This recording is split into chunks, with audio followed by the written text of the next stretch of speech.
देवी गीत अच्छा लगे तो प्लीज सब्सक्राइब करें, लाइक करें और कमेंट करके बताएं मेरा देवी गीत कैसा लगा।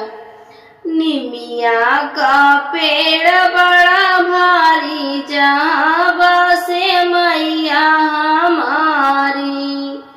निमिया का पेड़ बड़ा भारी, जहाँ बैठे मैया हमारी।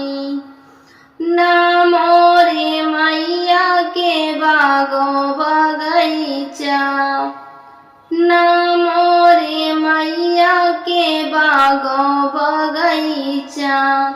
फूलवा चढ़ावे दुनिया सारी, जहाँ बैठे मैया हमारी। फूलवा चढ़ावे दुनिया सारी, जहाँ बैठे मैया हमारी। निमिया का पेड़ बड़ा भारी, जहाँ बसे मैया हमारी।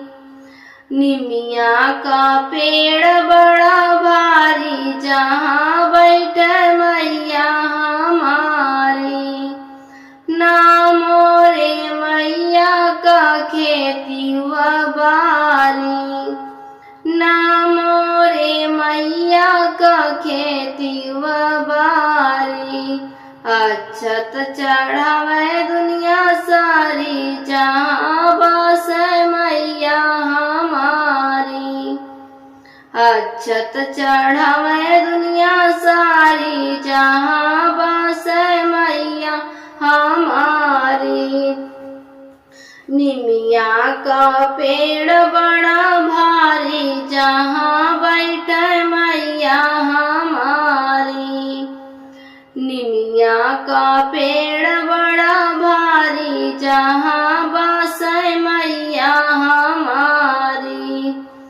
ना मोरे मैया का गैया भैंसिया, ना मोरे मैया के गैया भैंसिया।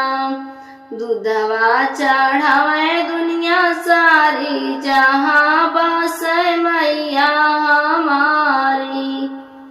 दूधवा चढ़ावे दुनिया सारी, जहाँ बसे मैया हमारी।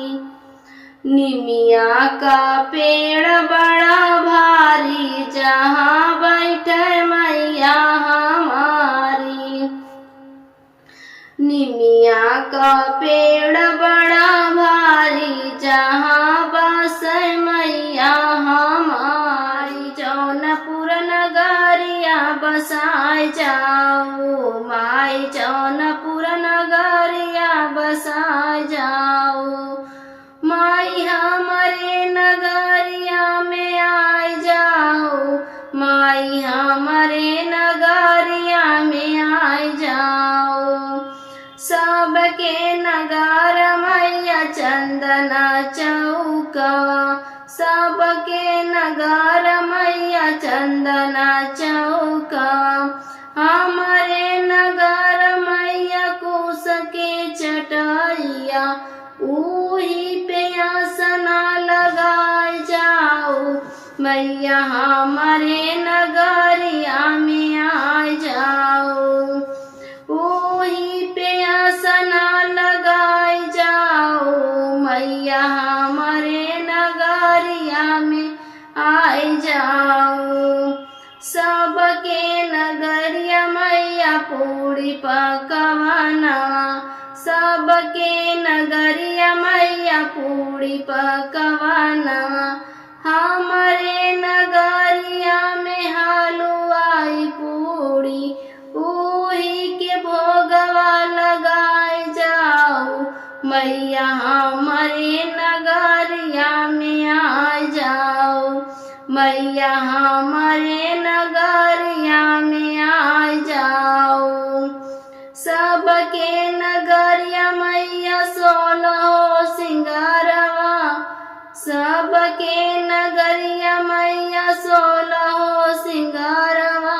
हमारे नगरिया मैया अड़हुल के फूलवा, ऊही से सिंगार कराए जाओ मैया जौनपुर नगरिया में आ जाओ, मैया जौनपुर नगरिया में आ जाओ, मैया हमारे नगरिया